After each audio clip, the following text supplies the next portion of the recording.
Cookery சேனலை பார்த்து யார் வேணாலும் சமையல் பண்ணலாம். ஆனா சுவையான சமையல் பண்றது எப்படி?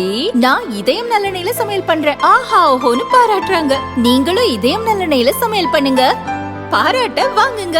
தினம் தோறும் வாங்குவே இதயம் இதயம்.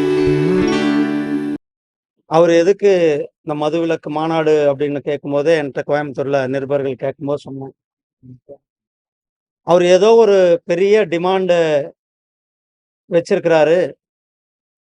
அந்த டிமாண்டை அவரு ஸ்டாலின் ஏற்றுக்கொள்ளவில்லை.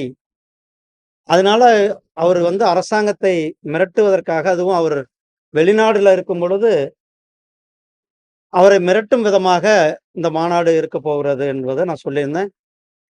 அவருடைய அந்த டிமாண்ட் என்ன என்பது அன்றைக்கு நான் சொல்லல. அது நேற்றைக்கு அவரே சொல்லியிருக்கிறார். ஸோ ஆட்சியில பங்கு வேணும் அப்படின்னு அவர் கேட்கிறார். இது திமுகவும் அவங்கள தான் சேர்ந்து முடிவு பண்ண வேண்டிய விஷயம்.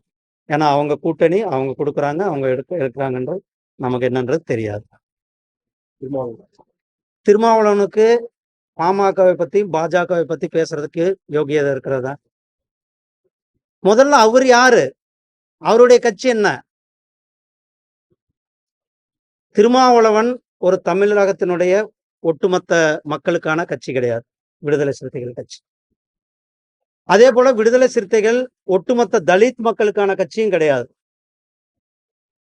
விடுதலை சிறுத்தைகள் கட்சி ஒரு ஜாதி, பர்டிகுலர் ஒரு குறிப்பிட்ட சமுதாயத்திற்கான கட்சியாக தான் அந்த கட்சி தான் அவர் வச்சிருக்கிறார். அதனால பாஜகவை பத்தி, பாமகவை பத்தி பேசுறதுக்கு எந்தவித யோகியதும் திருமாவளவன் கிடையாது.